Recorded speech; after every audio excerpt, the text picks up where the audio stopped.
Happy New Year, Remy. Do you have any resolutions? What do you mean? A resolution, like a goal, how you want to be better in the new year? Better? No, I don't think that's possible. I'm what the kids call peak. Okay, well, it's more like a personality thing, but yeah, sure, talk to you later. Oh, evening, Slim. It is 10 a.m. and no one's called me Slim in 40 years. Yes, I lost track of time. What day is it? January 1st, 2025. I don't suppose you have any resolutions? I'd like less children. Pardon? Got a lot of kids these days. I'm getting hard to keep track. Hey, are you talking about the biological ones or like the adopted ones too? I meant blood, but some space from you guys wouldn't hurt. That's not really a resolution so much as regretting life decisions. It's supposed to be something you work toward. Good point. I'll get right on it. How are you going to Don't kill your children! I wouldn't worry about it. He'll probably leave the big three. Right. Speaking of, Jubes, how's your kid doing? Oh my god, I have a son. Yeah, Shogo. I should probably find out where he is. Hey, I guess that's my resolution. Hopefully not a year-long one, though. Right? Have you noticed that everyone in this building's gotten really weird? Since the day I got here, you have any resolutions, love? I'd like to see the whole year, stay alive. How about you? Hoping not to get any ulcers. Oh, Scott, they say it's best to be realistic. Welcome, mutants, to the day of your trial. Excuse me? Today we learn which of you is fit to survive. I know you can see me. I'm wearing all white. I stand out in the crowd. Do you mind? Oh, my boss says you owe him money. Oh my, are you a Moon Knight? Again, all white. If Khonshu wants to challenge me, he can come down here himself. That's not really his thing. I'm his fist, so I do most of the talking. It's a metaphor. It's not. It's God stuff. He is no god. That's just factually incorrect. Really? Because only one of us is an immortal, all-powerful entity that has shepherded human and mutant kind alike for centuries. I haven't shepherded any human or mutant. I meant me! Obviously! Wait, you're a god? Better. I'm a new god, a mutant, an external. Oh, Mark is external for me right now. No, it's like an eternal, but with an X in it. You guys really love Xavier, huh? It has nothing to do with him. Then why is it an X? What did your boss want again? Rent. Apparently you had a base on the moon. Yeah, for like 10 seconds 30 years ago. And the interest has accrued. That is not how that works. Just hand it over, dude. Otherwise I'm gonna have to fight you. Okay. Pardon? You think you're the first Moon Knight to challenge me. We'll add you to the day's festivity. And exactly what were we doing here again? Making mutant kind stronger by culling the weak. I'm so silly. You're not Dracula. I don't know what I'm doing here. You enjoy your mass murder. Okay, so Jason Momoa has officially been cast as Lobo, and I want to be clear, I love this decision. I think this is great, and a wonderful example of when it's okay to recycle these actors. Because, look at him. He's meant to be Lobo. But I can't deny, every time I find myself thinking like that, I remember this interview. Auditioned for Batman, and I almost didn't do it because I was like, this is silly. It's not going to be me. Why am I auditioning for Batman? Right.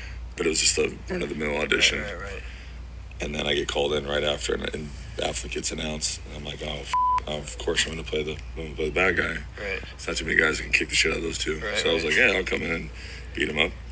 And die like I do. Sure. And I feel a bit bad, because listen, I know apparently Momoa loves Lobo, and obviously that is an Aquaman press interview, so he has to be like, oh yay, I get to be Aquaman. So maybe it's nothing, but also, it's gotta kinda hurt to always think you have to be the villain and then get told that no, actually you're the hero, there's gonna be a whole franchise based around you, and then turns out actually it was better off if you were the villain after all. Mr. Momoa, I don't know you, but I hope that you're happy with this, and I hope you're appreciated, and I will still gladly watch your own franchise as Lobo. And James Gunn, just be nice. Don't kill him, okay? The audio cut off, but after he said that, his co-star literally went, aw, like he was a puppy. Just do the man a solid. Don't kill him, please. The danger room? I like trying to hunt him. It's difficult because I can teleport. Okay, we don't have time for this. Miss Locke has kidnapped our loved ones. Damn, Miss Locke.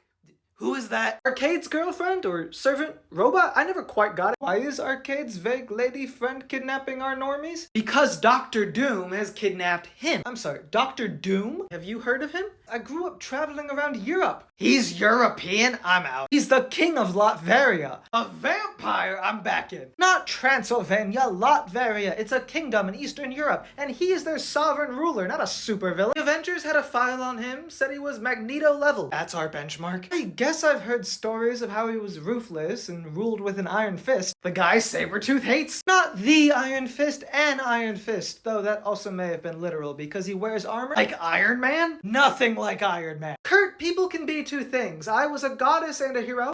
You were a goddess and then a hero. When's the last time you even thought about your worshiper? I try to remember to send some rain over when I can. See, this is what I'm talking about. It's hard to balance. And why would a foreign monarch even want arcade? I don't know, but I will be sure to ask. You plan to talk to the guy? It's called distraction, Wolverine. While you two are looking for arcade, I will be on a dinner date. My God, Storm, he's a supervillain. And also apparently a king. A free royal feast is a free royal feast. I love this question because why is the letter X so important in Marvel Comics? Does it all just come from Xavier?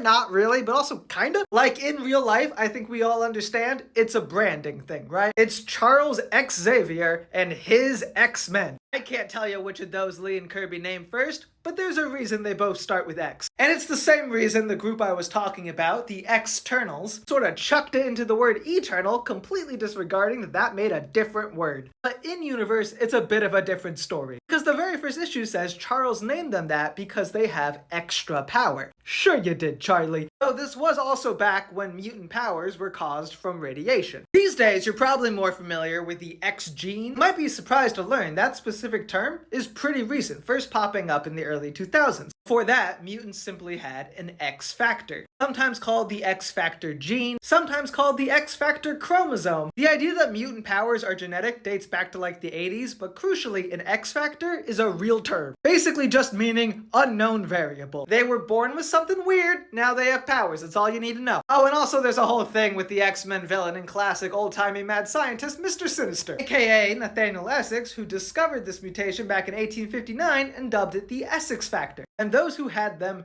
Essex men. So is it him or Xavier or extra or a variable?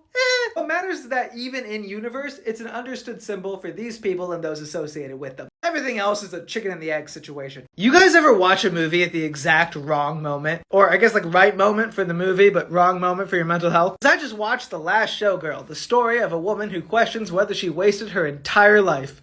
No, but seriously, this movie features Pamela Anderson playing Shelley, a dancer at a Vegas show best described as elaborate topless theater. Like, it's not just stripping. There's a literal song and dance, including costumes and sets and a cast of 80 people. And apparently, back in the 80s, it was very popular, to the point that the dancers were being treated as celebrities and even getting flown out for photo shoots. But now, in the modern day, not so much, and the show is finally closing. Only problem, Shelley has dedicated 30 years of her life to this thing. It's been her #1 priority, and it consumes most of her identity. So now, not only is she reckoning with who she wants to be without it, but to her horror, everyone she knows is like, yeah, duh? It's a nudie show in Vegas. You were kind of dumb for thinking it was important, not worth half of what you put into it. You should have just gotten a real job, like, a while ago. Which is an isolating sentiment that I related to more than I expected. And also, more than I think was intentional, because what this movie's really interested in is exploring how society values women, or rather doesn't value them as they get older. And the fact that this is Pamela Anderson, and it's her first starring film role since the 2000s, adds a really interesting layer to this conversation. Now, by definition, the film doesn't have any huge stakes. It's just a nudie show closing in Vegas, but it's got huge personal stakes. So it's a very intimate story about a few days in this woman's life where she's reckoning with this crisis. And if that sounds like something you'd enjoy, I highly recommend giving it a watch. My Marvel Rivals hot take is let the X-Women be tanks. Or vanguards, whatever. They announced that Emma Frost was officially going to be a vanguard and everyone lost their minds, despite the fact it was objectively the right decision, despite the fact it was the obviously correct decision. Now I've seen people saying that rogues should be support. Are things good at home? You do not seem well. I can forgive it if all you've seen is the movies and you just know about the touching people thing. But this woman's a flying brick, like Superman. We're talking super strength, stamina, durability, the works. X-Men 97 didn't reintroduce her full powers to public consciousness just for us all to forget again, okay? Laura Kinney Wolverine, easy pick for tank. I know Wolverine himself's already in the game as a duelist, but you know, this is called diversification. Storm, also already in the game as a duelist, but that's silly. They could have kept basically the same kit, gave her one big lightning bolt and more health. She could have floated around helping her team like Magneto and the Omega level mutant that she is. Speaking of Jean Grey, I feel like because of the Emma thing, they're definitely putting you in duelist or support. But you don't deserve that because you're not just a telepath or the fire guy. You are life incarnate and you eat solar systems. It's not just the Omegas either. There are a lot of obvious options like Armor, tank. Monet, tank. Cecilia Reyes, tank, but like in a shield way. Frenzy, tank in like a Hulk way. And Wolfsbane, 3 wolves,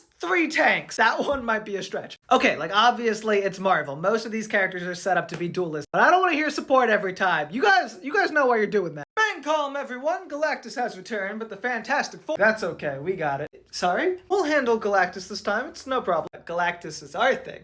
We do it a lot. We don't need to shoulder that burden alone. Let the X-Men take a crack. Okay, look, we get a bit of a media boost every time. And you're the only ones who need good PR? Okay, but there's no way it's handled, Reed. Who dares stand between Galactus and his lunch?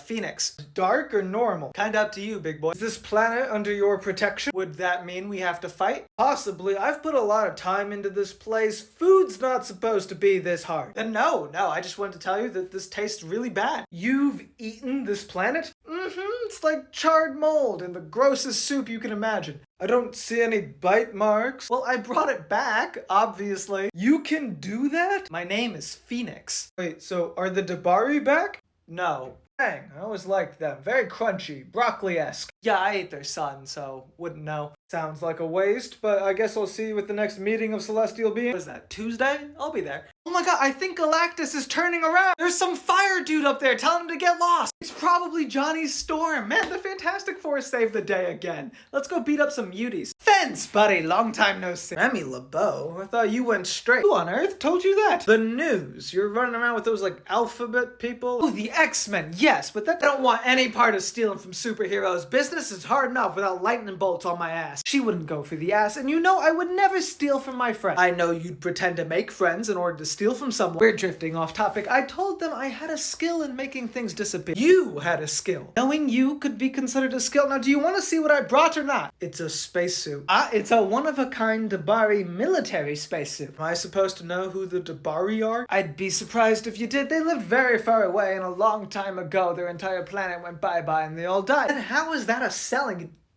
Remy? What's in the suit? All but one of them died. Oh, no, I am not in the business of burying bodies. Relax, he's not dead. He's just mentally comatose. Forever. That's dead! He has a pulse somewhere, and I already promised that I could get rid of him, so can you fence him or not? What do you think fencing is? When I give you something and then it disappears and you give me money. I'm selling it, Remy, and I'm not gonna sell a vegetable. Oh, there is no need for that kind of leg. He looks like a giant piece of broccoli and you know it. I will take the suit, you get him somewhere else. God, fine! Oh no, you are not blowing me up again. Would you relax? I'm bringing you a friend. Listen, I understand you're upset. That's impressive. Why? What? Why am I upset, Reed? 'Cause you wanted a date night? Nope, try again. It's 'cause of what I said, isn't it? There's the smartest man alive. It seems like what you do here, okay? You kill someone, you say something wit. You don't have wit. I hypothesize that's why I'm in this situation. You're in this situation because you killed a variant of me and called it unusually satisfying. I prefaced it with unusually. That's not better. It empirically is. Reed, Susan, I do love when our paths cross. Oh god, get out of here, Nemo. No one asked for your input, fish face. Hold on, we're on the same team. Oh, you think that's gonna stop me? You think that's gonna keep him from beating your ass? Been drinking too much seawater, fish face. What? Stick around, say something about our marriage. I'll show you a couple moves. Call that a team-up ability. Okay, god. You use fish face twice, love. I know, it's the wit thing. It's just, he gets under my skin. You know, he asked me why I stay with you earlier. What'd you tell him? That you were unusually satisfying. Hey, were you two being mean to Namor? Oh, Punisher, we're in the middle of something.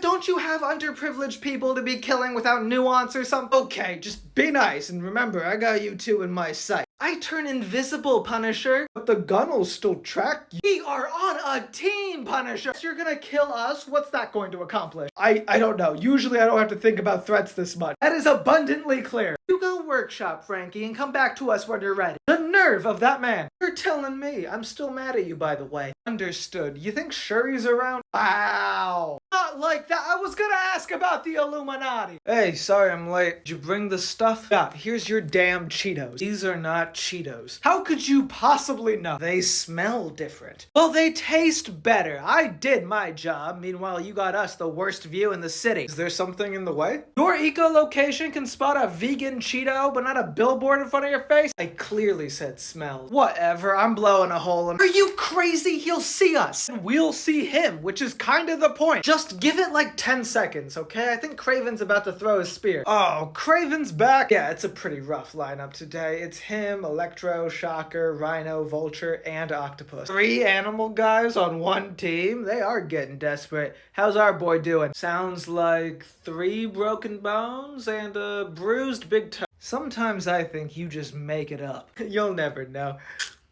Watch out. What?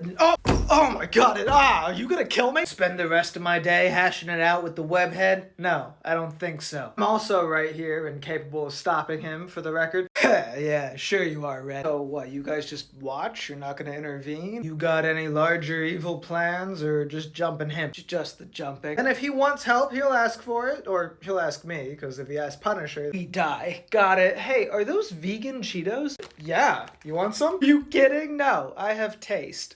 So close. What's one more argument? So I guess not everyone knew this, but Sabretooth was originally an Iron Fist villain. In fact, he premieres in Iron Fist in 1977, where he was the breakout star of a villain team called the Marauders. They teased a Wolverine connection and never looked back. But this idea of villains changing their heroes isn't that unusual. Like Mystique and Destiny were originally Carol Danvers' Ms. Marvel villains, which is why their adopted daughter, Rogue, first appeared fighting the Avengers, having just put Carol in a coma. Rogue would actually go on to be a villain for both Rom the Space Knight and Dazzler before eventually making it onto the X-Men herself. It was also the case of Mephisto, who was originally intended to be a nemesis for Silver Surfer before going on to ruin Spider-Man and Ghost Rider's lives. Speaking of Spidey, both Kingpin and Punisher originally appeared as his villains before going on to be more associated with Daredevil, and Daredevil actually includes the first appearance of Lady Deathstrike, you know, the X-Men villain with the long fingers, but not even as a villain. She's just a supporting character, like pre-cyborgization. Also, all the weird villains other people fight tend to gravitate towards Spidey eventually, like Boomerang originally fought the Hulk, Vermin premiered with Captain America, and Jack-O-Lantern fought Machine Man. And that's before getting into all the villains that would go on to be heroes in other books like Wolverine or Moon Knight. Marvel's a very flexible world. People get around.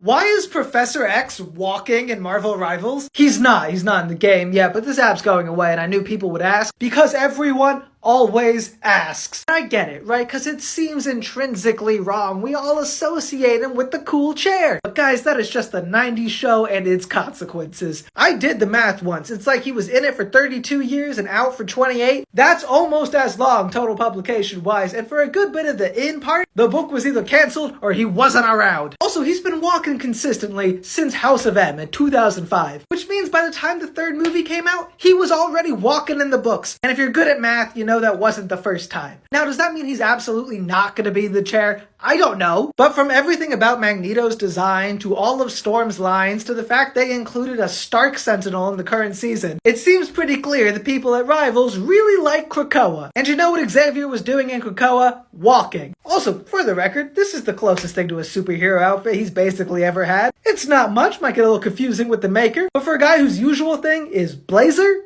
pretty good. Now, some of you are probably like, oh, but we know Xavier's mansion's gonna be a map, so they're not doing Krakoa. Again, maybe. But also, have you looked at the maps in this game? These places are not doing well. I feel like it's just as likely the Danger Run ruins from the Krakoan age, or, you know, a brand new thing. But I just think we should all be ready in case it's this guy in the game, okay? Buddy, you know you can just be honest with me, right? I am being honest. I have a girlfriend. And she's from out of town. She used to be, but now she lives in Gotham Cemetery. Oh, the place with all those real-sounding names you can memorize. How convenient. What's hers? Wednesday Addams. You want to try again? It's a real name, John. I'm sure it is. And in what row can I find it engraved on a headstone? I mean, she has a nice reading nook in the 3rd, but she's a real girl, John. She really likes me. What is it exactly that she likes about you? She says I'm fun. See, now I know you're messing with me. I can be fun. Of course you can, dude. I think you're very fun. But girls don't think you're fun. And let's be honest, if you had a girlfriend, I would have known already. Well, maybe if you bothered to stay my same age. I'm not this again. You'd know more about what's going on. Honestly, it's insane you haven't heard of her. She's part of the Addams family. The who? No, you're supposed to go da-na-na. Da-na-na-na? Yeah, and then snap twice, like...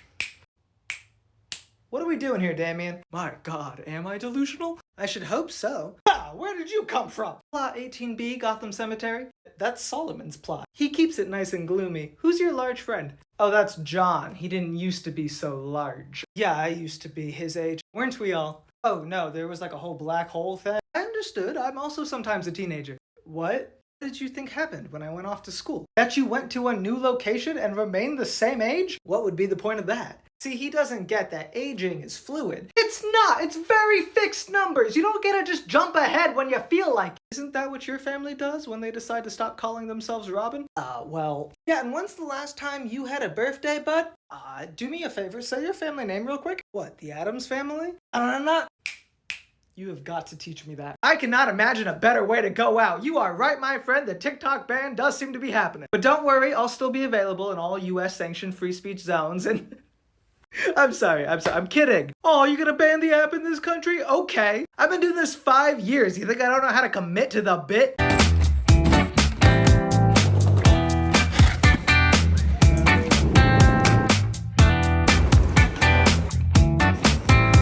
Can't catch me here. All seriousness, guys, I cannot begin to say how much this app meant to me. Not just because of all the amazing people I got to meet or the incredible things I got to do, but because, honestly, before this, I didn't have many friends or family that liked what I liked. And it's just been really, really nice getting to talk to you all. And if you do like my stuff, it's not going away. It's just moving to a different place. But it's not the same, and I know that. You guys changed my life, and I'm gonna miss this little community a lot. Funny you should say that, because I didn't actually come to London just to get around the TikTok ban. No, I flew to London to celebrate the fact that my partner and I have been dating for 7 years, a number that includes 4 years of long distance and 1 year of high school. We were prom dates, which is extra funny because even back then, they were the coolest person that I knew. They were hilarious and brilliant and had this impeccable ability to make even the most mundane things feel like an adventure. And I knew almost immediately that I wanted to spend the rest of my life with them. So it was never a question of what comes next, more just when and how. The thing is, we talk about traveling a lot, but it's usually the kind of talk that starts and ends with, wouldn't it be cool if? But if we were going to take this next step, if we were going to start this new chapter, I wanted to do so with a promise. A promise that we could live the lives we talked about, that we could experience the adventures that used to live solely in hypothetical, and that we could do it together. But of course, that all hinges on a question, or rather, an answer. Time, space, reality. It's more than a linear path. Excuse me? It's a prism of endless possibility. You're clearly a watcher. I know you can see me. Are you going to try and wipe out sapient life throughout the multiverse? No? Then don't interrupt. This is my favorite thing. Which one are you, by the way? I'm Uatu. I watch over Earth. Well, first of all, I'm Uatu. Yes, I believe we're variants of each other. I've heard that's impossible. It's not. There's so many. Second of all, what do you mean you watch Earth? Like just Earth? Yes, the Earth of 616. One reality's Earth? Okay, it's kind of a lot. Very bustling planet. What's your sector? The entire multiverse, just like every other watcher in the observational plane. If you had to describe watchers, you would call them fifth-dimensional observational beings. You? People who came from the planet Lumina. You're aliens? We prefer cosmic beings. We're very old. Did you at least still vow to never interfere? Oh, yes. Can I be real with you, though? You interfere all the time. It's my favorite thing to do. You know what? Totally agree. Really? Yes, I straight up rebelled, made a whole little multiverse-protecting superhero team. That's so fun. I have to ask, what got you started? Get this, an Ultron who had all the Infinity Stones. Oh, that sounds like it's really worth getting into. He spoke directly to me in the observational plane. It was crazy. What about you? Oh, you know, I don't wanna... Oh, no, I insist. If you want to look at, like, the really first time, that would probably be Monkey. You broke your vow over monkeys. It was Red Ghost and his super apes, and they came to my home on the moon. So, you know, it's kind of similar to the plane thing you were saying. I mean, I guess. Let me ask, do you play favorites? Oh, absolutely. In fact, since we're the same person, debatable. I bet we like the same people. I'm guessing your favorite is... Yep, Peggy Carter. Who is that? Okay, so usually she's Captain America's girlfriend, but in some universes, she gets the superhero serum instead, so she's like Captain Carter. Oh, fun. It is, though. Yeah, you know, I bet you'd like her if you saw her. I'm sure I would. My favorite are the Fantastic Four. Oh yeah, Reed's people. I know them. I saved him once and had to go to trial. I was put on trial too. I had to revow and everything. You're back to not interfere? No, I almost immediately bet on a football game. I feel like maybe you're even more lax with this than I am. No, it's hard to watch heroes all day and not be compelled to act. Fully agree. That's why I made my own little squad, but I only ever interfere if there's something very dangerous, or if someone happens to wander into my house, or if there's just something vaguely dramatic happening down on Earth. And you've never faced any, like, serious consequences for any of this? I mean, I go to cosmic court every couple of years, but otherwise, no. Oh, unless you count the time they killed me. Sorry, what? Yeah, avoid dominatrixes and people with eyeball heads, and don't be injured around Nick Fury. Noted. And what universe did you say this crazy Earth was in? 616. I'm on 616 all of the time, and I've literally never seen you. Yeah, obviously there's something more complicated than just different universes happening here, but like, who cares? Hey, boss, I got a discrepancy on Clyde, I want to hit something. You know what? On second thought, maybe I can get Wally in here. Not an employee. Actually, is Wally out? Was a second ago, though now he's probably in Georgia. That's okay. We didn't need him slowing us down. I'm ready to go. What's Darkseid or Odin up to these days? You mean in addition to not being American? Why would that be relevant? I got Swamp Thing. Oh, come on. Clyde, we already did that one. You were thinking of Man Thing. Oh, the shuffling shrubbery. Lives in the Everglades, guards the multiverse. Exactly. That's Man Thing. This is a different one. There are 2 plant people named Thing. Actually, Thing's made of rock. Great commentary, Costello. What's the difference between the plant boys? I know you're not gonna like this, but you're just gonna have to trust me. One of them is green. Oh my. It's more like a concept. Green is a color. Tax evasion's a concept. Well, he's doing that too. Right. Let me guess. He's trying to claim all plants on Earth as his dependents. No, just underreporting his income by not disclosing all the money he had the plants steal when they hypnotized people to rob banks. He forgot to send in a W-2 from Justice League Dark. Huh? He sent in both the normal team and United, but did like 2 weeks on Dark and forgot to report it. Clyde, that is so boring. That's 90% of audits. No, this is the Interdimensional Revenue Service. Is it? There has to be someone out there itching for a fight. Baker, do I have permission to be honest with you? Unless I don't like what you say, of course. There's no one left, boss. Everyone is scared of you. Everyone is in line. That can't be true. There's always some agent of chaos. The Joker is personally reviewing every Gotham Rogues books just to make sure you don't go down there. So what? There's no one left to take money from? Take? No. Willfully receive through meticulous paperwork regardless of jurisdiction? Yes. Don't care about that. I care about causing the most amount of people possible suffering in a still very personal and intimate way. Well, congratulations. You succeeded. Here's your paperwork. You said Joker's still scared of us? Yeah. Okay, that's a start. We can work with that. I'm not sure I'm saying close the audit, Clyde.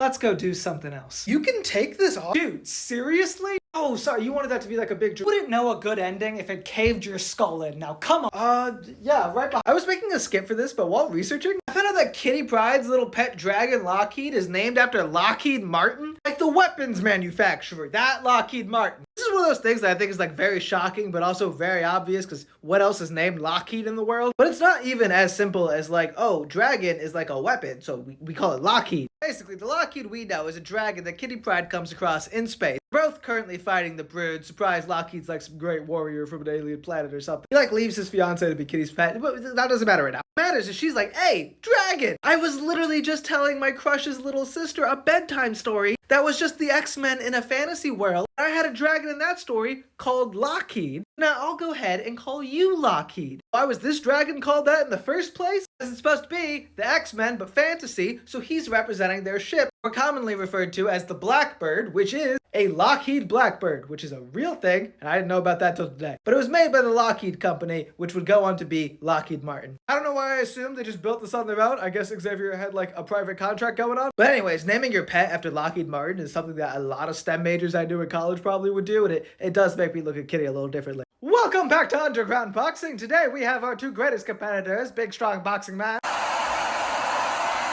and Man Spider. It's pronounced Spider-Man. Whatever. Everyone take your bets on how quickly Arachnaboy is going to be eviscerated. Alright, here goes nothing. Oh my god! Oh no, I'm so sorry. I don't believe what I am seeing. Man Spider has knocked Big Strong Boxing Man's jaw clean off. I did not mean to do that. Folks at home, you can identify it as the thing sitting in the pool of blood with the teeth still intact. What are you? I'm so sorry. I'm sure there's a way to reattach it. Can I try something? What? It's just I'm a scientist, so I know the importance of collecting data, and you're already injured. You wanna punch me again? Oh, no. Just a little love tap, you know. Oh, yes, ladies and gentlemen, what you're seeing there is bone. That is Big Strong Boxing Man's shoulder emerging straight out of his backside.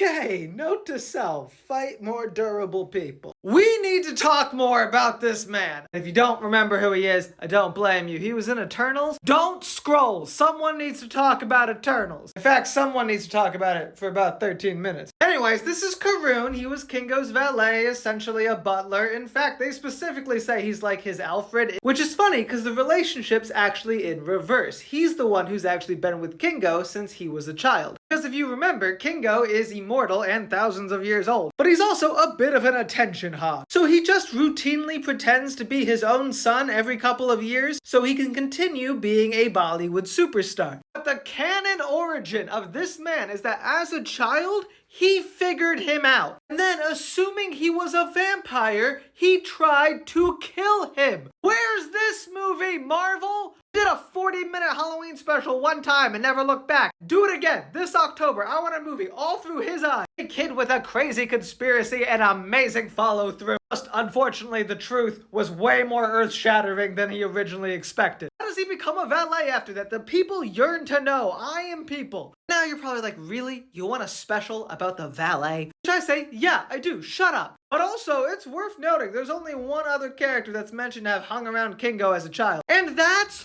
Thor. These are the wards Kingo takes in, the god of thunder, and the mortal who tried to stab him with wood. I need to see it! Also, we all know that movie's about abortion, right? I feel like I could be doing more, you know? Like, I deserve more respect. I hear you, and I want you to understand that your contributions are incredibly... Bruce, are you here? Yes, Clark, come on in. I'm not doing anything. You got a dog? I mean, I have a dog, yes. No, you just got a dog. I have had a dog the whole time. Liar! From the moment my mother and father were shut down in that alleyway, and the dog came running from, like, an alleyway that ran perpendicular to the other one, you are making all of this up. He caught the robber man. None of this happened. He has been with me just from the very beginning. Really, the same dog. Yes. It's been 20 years! He's a very fit dog. Are you kidding? Peak canine physicality, really. Just admit, you saw that I got crypto. Do you have a pet? And you couldn't handle it, so you got yourself a dog. How dare you, sir? That dog and I are like this. It's Batman and Ace. I feel like I should leave this conversation before I start to get sad. We're the dynamic duo.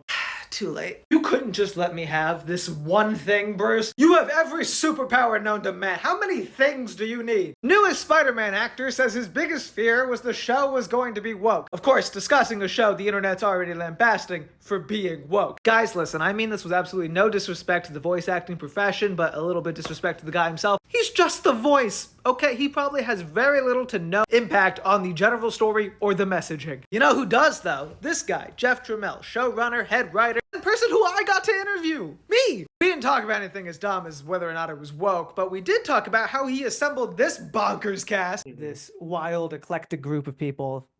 Nico's around. I think Tombstone was in it. Wave. What was the process of getting this specific supporting cast together? Like, how did you pick these characters? Honestly, it came from, just a love from all these characters. Once we knew that we were going to kind of deviate from the traditional group that Peter's kind of around and the MCU, it was like, okay, well, now we have these characters, we have these new roles that we need to fill, and who's interesting and who's fun to use for those spots. Nico, Wave, Jean Foucault, like all characters that I really love in comics, and would hope that like people come to the show, meet these new characters, then follow them to the comics and go check out Runaways or Avengers Academy or things of that nature.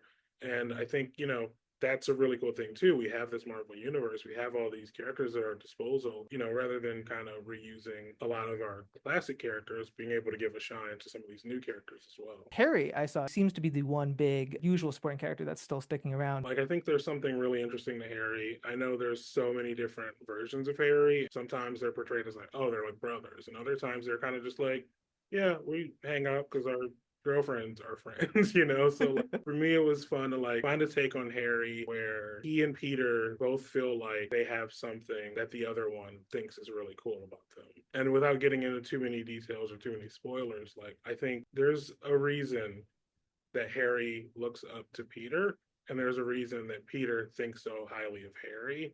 And I think that's a really interesting dynamic. You're not getting away that easily, Colossus. Throw me. Oh, I don't think that's necessary. What are you talking about? Not moving very fast. I feel like if you just ran over, you could probably catch them. Sure, but that wouldn't be as fun as getting flung at them at high velocity. Oh, maybe that's not always an option. What are you trying to say? I'm saying no, I'm not gonna throw you. Why? Because Kitty says I need to learn to advocate for myself. No, what do you have against the fastball special? It's our thing. It's an overzealous move I made in the heat of the moment 20 years ago. I didn't know I was eternally promising to have a sore arm. That's the problem? It hurts your arm? Just ice it when we get home. With what? One of those slabs of meat? Rocky punches? I'm a large man, Logan. And I'm not, so chuck me, big boy. You have any idea how heavy you are? You're made of metal. So are you. It's like shot putting an anchor. So what? We're just done? You're never gonna throw me again? No, it's just if you want the kind of speed and distance you always whine about, I don't like going slow. You're gonna have to give me a break once in a while. You know, let me rest up. Fine, but what do we do in the meantime? They're all the way over there. How about this? I'll walk over, grab one of the much more easily thrown people, and send them back here. Okay, that could work. See?